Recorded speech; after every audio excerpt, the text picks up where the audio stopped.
So in that spirit of connecting with that great love that we have with and for one another, God creates wonderful opportunities for us to see his love abound with how he cares for us with nature. And as most of us realize, we've had record precipitation here in the metro area with plenty of snowfall. And as we think about what the snow melt will do for the capacity of keeping some areas drought-ridden, all of us are very hopeful. And of course, we can celebrate that this year, in comparison to last year, we've only had one fire danger day of this entire year in our area, as compared to 6 fire danger days this time a year ago. But I got to tell you, if you had a chance to enjoy yesterday's mid-50 weather, does anybody want it to snow anymore after yesterday? It's like, again, we've kind of got some preparation from droughts and fire dangers are down. I'm good until like the end of March, right? Well, if you're like me and you had a day like yesterday, God gives us that window that like spring is right around the corner. And for some of us, we start thinking about activities that we can enjoy when the weather allows us to participate in activities like hiking. Now, personally, I enjoy hiking, and I've discovered, though, with most of my family living on the East Coast, when I'm trying to convey to them like the joy of hiking, sometimes I have a disconnect. I give an example of my mom. She's 85. She grew up on the East Coast of North Carolina, so she's more of a coastal thinker. So when I describe what hiking is, being outdoors and enjoying nature and going on a hike, so she says to me, so what you're saying is basically hiking is walking outdoors and you don't have a destination? Well, yeah, Mom, that's one way of looking at it. Or it could be that I'm just kind of enjoying nature. And she's like, yeah, but you're not walking to Target, you're not walking to Walmart. And can't you kind of experience God at your church? And do you have to experience in nature in that way? It's like, okay, this is why maybe you haven't had this experience of hiking to appreciate it. So to counter what she speaks about, hiking is like a destination as to nowhere, I present to her that I enjoy climbing mountains as a part of hiking a 14er. So this is like the last time I did a 14er climb. We've got a photo of last time I had a chance to summit. Because you can only have a chance to see that side of the mountain with a summit.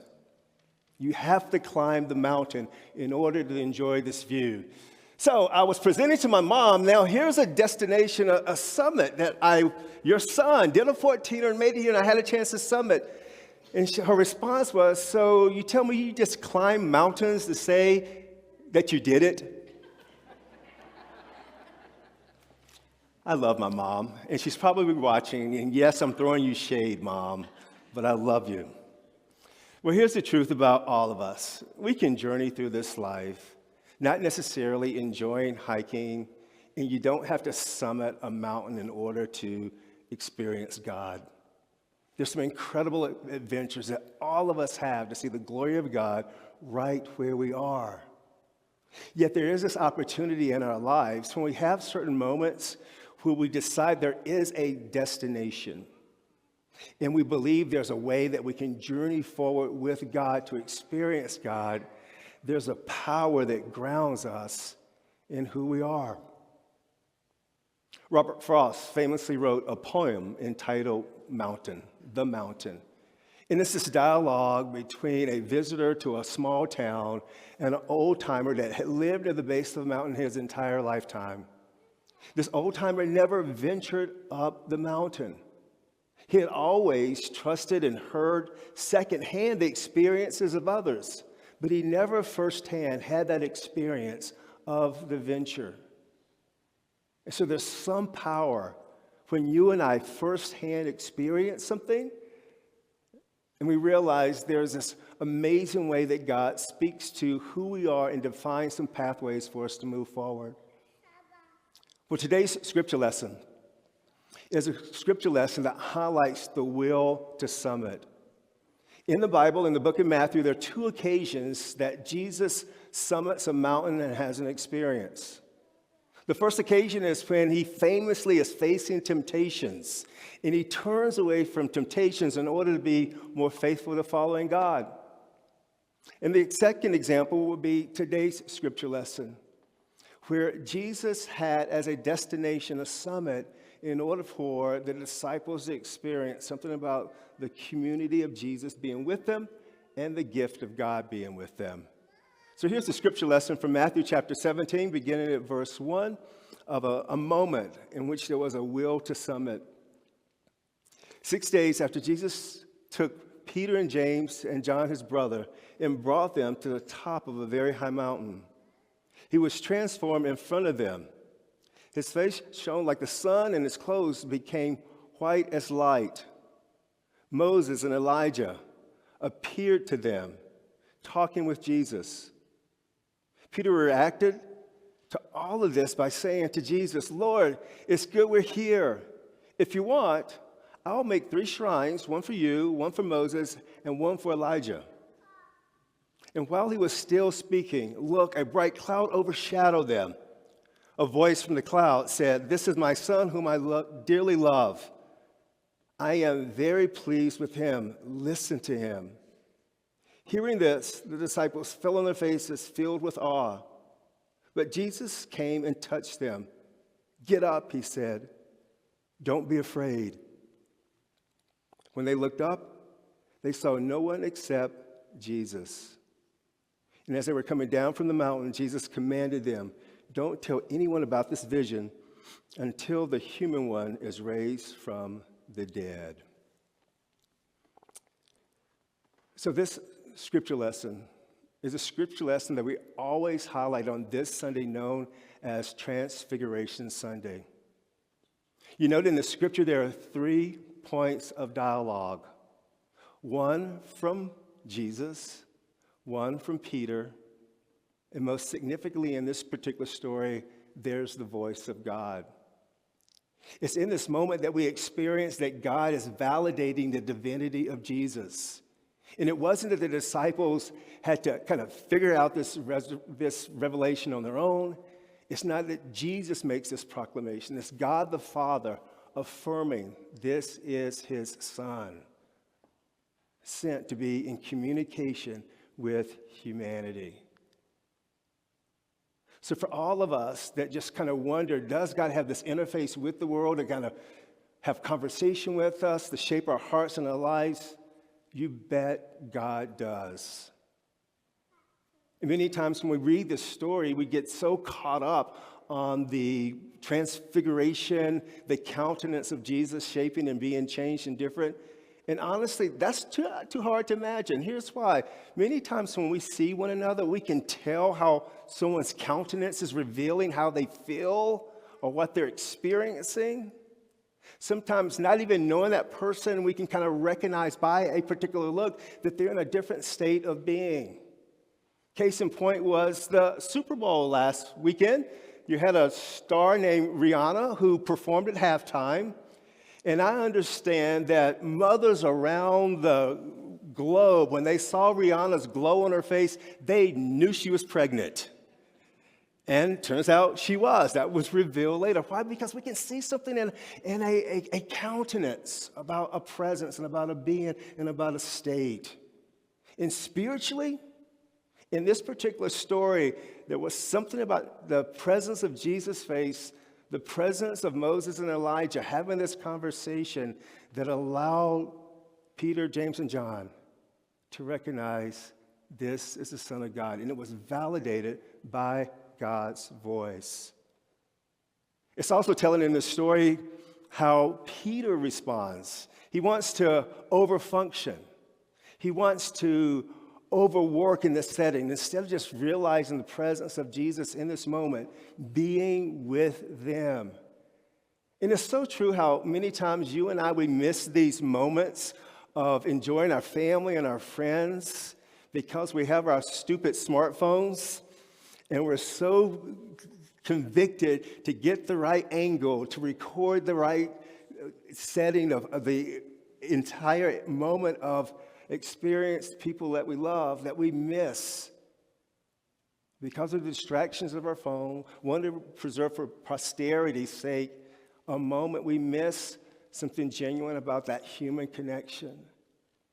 So here's another one of these reminders in the Bible, like how do we pay attention to just being present in the moment with people that we love and we care for, and more importantly, be present for God. Today, I want you to take the story of the Transfiguration as a story that just kind of helps you realize there are always ways that you and I are not only having conversations with God, but we're having conversations with others, and we're having conversations with ourselves to kind of better be able to experience what it means to be a part of the family of God. Last week in worship, I introduced a construct that I use to kind of help me manage some of my conversations with others and with God. And if you don't mind showing this again, it's a Venn diagram that shows how there's this crossover sometimes with conversations that we have and moments of confession that lead to ways that we can practice forgiveness. So for all of us, we have these moments in our lives where we have experiences, where we hear things, we experience conversations, and it leads us to making certain assumptions. And sometimes in those assumptions, it leads to that space where we need to be confessional. And I know many times when we're thinking about being confessional, we think about something being right or wrong or amoral or unethical. Sometimes you and I, we have to confess that we missed the point. It wasn't about right or wrong. We missed that moment where God was trying to communicate to us. Someone in our life was trying to communicate to us. We missed the point. And this is where, again, Peter is us. We sometimes miss the point of God being present in our lives, God helping us shape how we have conversations with our future and how we understand best to move forward in our journeys. So this upcoming Wednesday night, we begin the season of Lent. And Lent is always a season about conversation. It's also a season about confession. And seeing those paths where more deliberately we can follow God and be a part of God's plan. So hopefully on Wednesday night at 6 p.m., you can be here and worship. We're going to have a 45-minute service. Choir has rehearsal that night, so we will wrap up no later than 6:45. But we'd love to have you here in this space with us. And if you can't make it down, we're going to live stream the service so that you can be a part of this. Why? Because you and I, we have to be in conversation with one another in community. So for Peter, James, and John, they had community to reflect on their experience with God. And I can only imagine that after Jesus ascended into heaven, the conversations that Peter, James, and John had as a community, kind of recalling those experiences, being with Jesus, what they learned, how they missed the point, and yet they had a chance to recover and move forward with their lives. So that's our invitation to you this upcoming week, to join us in this willingness to summit together to learn how we can more fully follow our pathways forward. One of our other prayers for this Lenten season is that God will help you as he will help me be more deliberate in my walk. And when I speak about walk, I'm thinking about ways that you and I can walk away from harmful and hurtful situations in our lives to reduce harm to other human beings. And sometimes that begins with us. One of my daughters for Christmas gifted me this memoir written by Viola Davis called Finding Me. If you're not familiar with Viola, she's an Oscar-winning actress, incredibly celebrated, has won Tonys as well and Golden Globes, just incredibly gifted. But she tells a story about a point in her life where she had to walk away from bullies. As an African-American little girl in third grade, she was a bedwetter and had shame around how she smelled at school on a regular basis. People would taunt her in her class because they considered her to be ugly. Her shade of blackness wasn't seen as beautiful. So every day after school, this third grader had to sprint home in order to stay ahead of the bullies that were threatening in her mind and her experience, her body. And then there came a day when Viola decided that she would no longer run from these bullies. She would no longer accept that their vision of her beauty, her giftedness, her presence wasn't the lens that she wanted to see herself. And she describes in her memoir on that day that she walked after school away from the bullies. And the more they persist, the slower she walked. Until finally was that moment of a confrontation. She stared the bullies down, and never again did they threaten her. She tells her story because now, as a person in her mid-50s, every now and then she has to remind herself of that 8-year-old girl in third grade that had to find something within her that validated who she was in God's eyes. In my sense, as Viola's story is our stories too.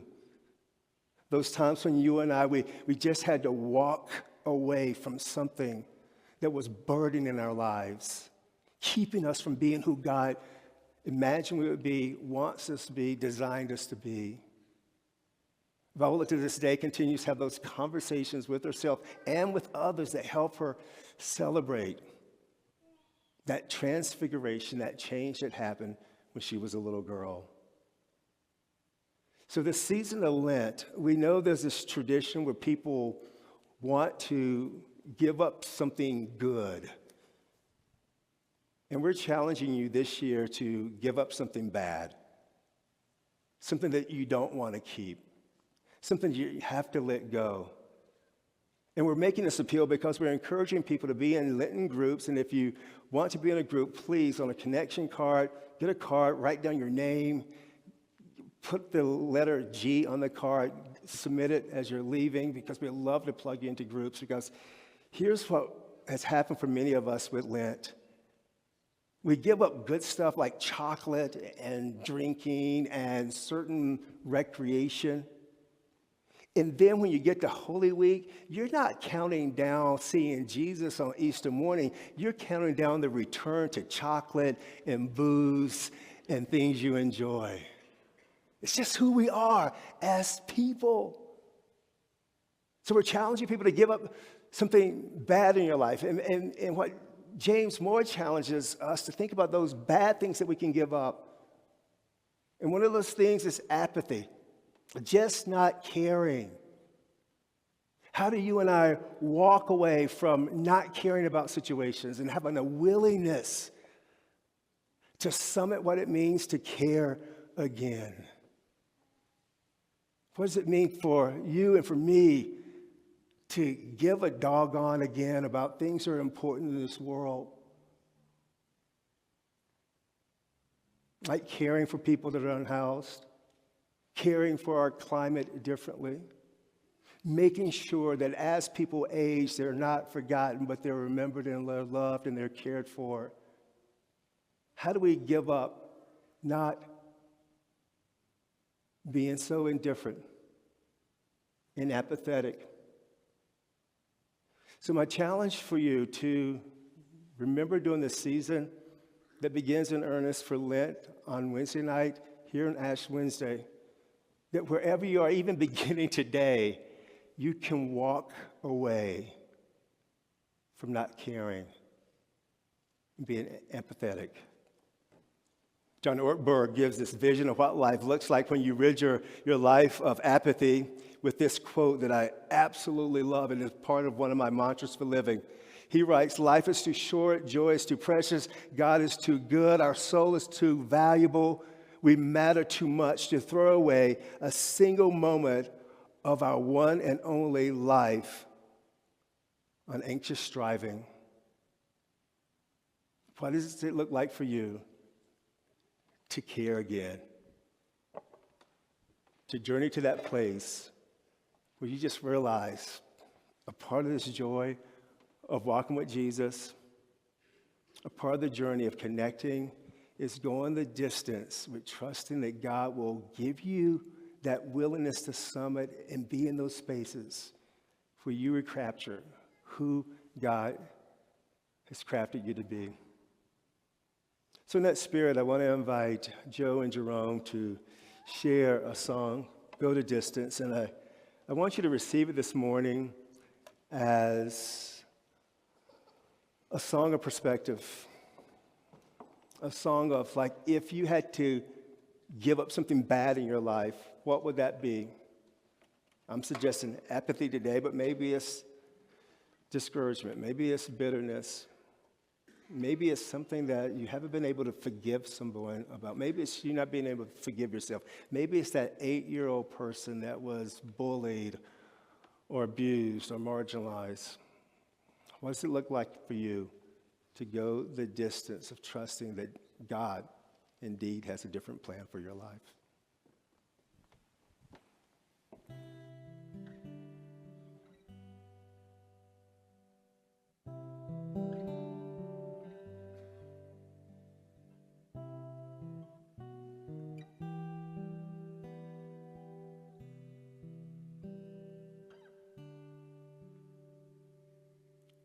I have often dreamed of a far-off place where a hero's welcome would be waiting for me, and the crowds will cheer when they see my face.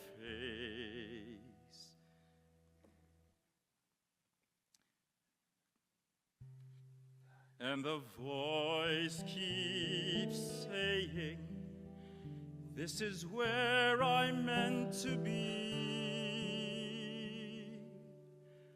I'll be there someday.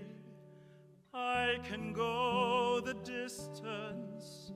I will find my way.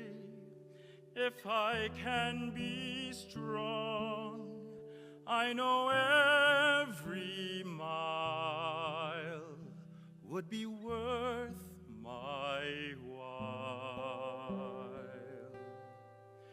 When I go the distance, I'll be right where I belong.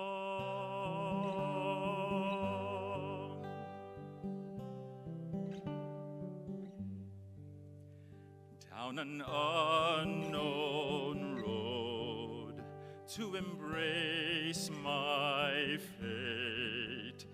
Though that road may wander, it will lead me to you.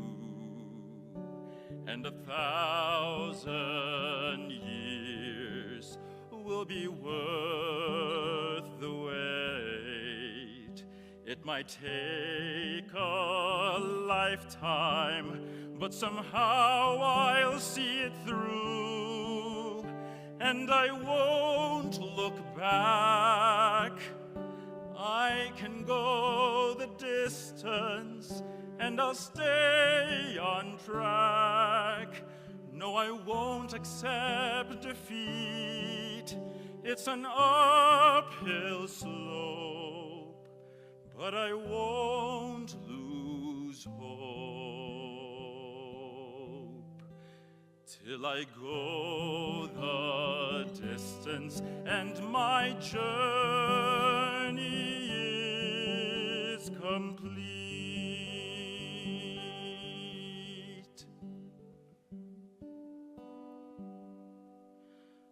I will search the world, I will face its harms,